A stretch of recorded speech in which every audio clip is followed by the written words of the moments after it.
Hey everybody, it's Christina Holloway here, and today we're going to talk about a job interview question. It is typically phrased like this: what is your X factor? It may also be related to any of these other questions. What sets you apart from the other candidates? What differentiates you from anyone else applying? And what unique ability do you have that would contribute to this business? All of this has to do with what makes you a more ideal candidate than the next person sitting next to you. So this is not the same as tell me about yourself. If you need to know how to prepare for that question, I have a video for that. Getting back to the X factor, this is about differentiation. It's about explaining who you are that makes you unique and more desirable than the next person. Okay, and today we're going to talk about 3 areas that will help you prepare for this question. So the first area is, what are they really asking you? The second area is how to actually build a story. And the third area is how to effectively answer this question. Okay, so let's get started.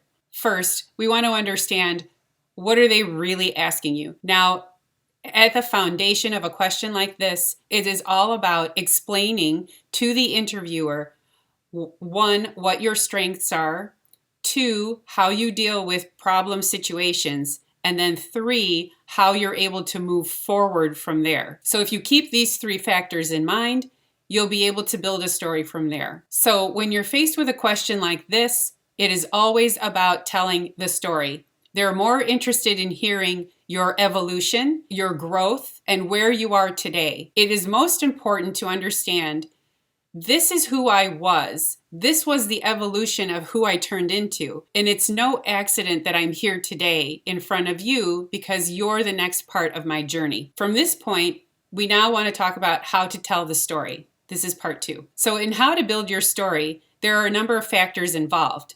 First, like we said, you want to focus on your strengths. You want to be able to tell the story of how you overcame a challenge, and it helped you understand or polish some part of you that you didn't realize was really an asset until you faced a challenging situation. You want to weave in spaces where you have vulnerability. And in that instance, you may also want to show them your evolution. This could be any number of examples. It really doesn't have to be big. It just has to show an evolution. Because again, this question is about self-awareness.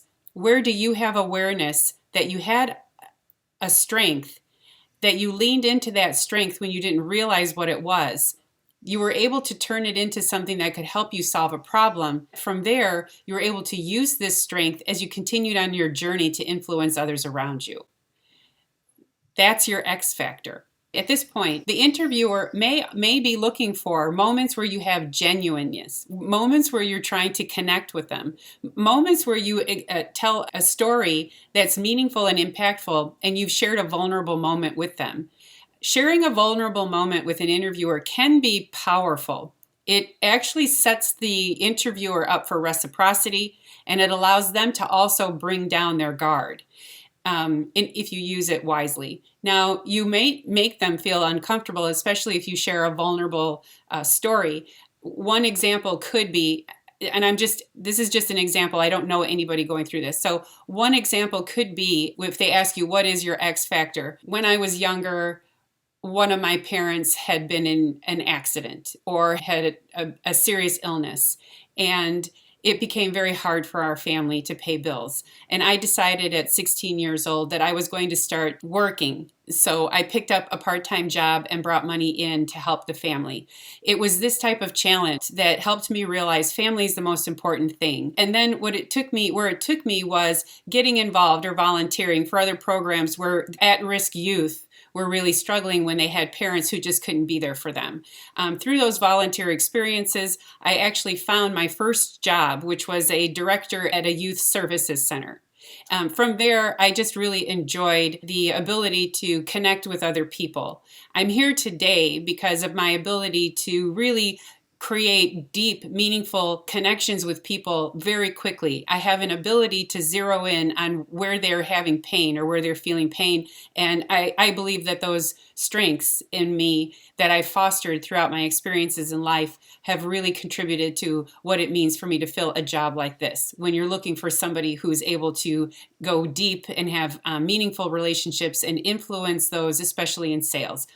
Okay, so you can see this was a journey. This took you from starting out with issues when you were young, helping to inform the decisions you made because you found through challenge, through hardship, what you enjoyed doing. And then the choices of the different jobs that you had led you to interviewing at this particular position, and why that position, first of all, is a good job, you have fit, but then also why it's compelling and interesting to you. Now, you might be asking me, well, I didn't have a deeply traumatizing childhood.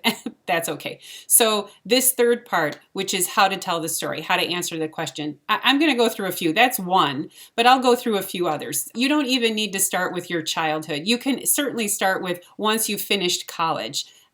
Because you could either have gone through college and needed to get a second job in order to help pay your tuition, get student loans, and whatever your challenge is, you could be in your 20s, right out of college, trying to find another job and saddled with debt. I've taken 2 or 3 jobs in order to pay my bills. I'm understanding what grit and responsibility really are. I'm ready to move to the next level. I've been given responsibilities my whole life. Even when I was working at a sandwich shop, they promoted me to manager right away because I'm really good with people. Right? So I'm telling you, these are the experiences that I had that have all led me up to this moment that I decided to interview for this job because I found that there was connection there. So that's it for today's video. So let me review. We had a 3-part process for how to develop your X factor when you have to answer this question for a job interview. So the first part is to ask ourselves, what are they really asking?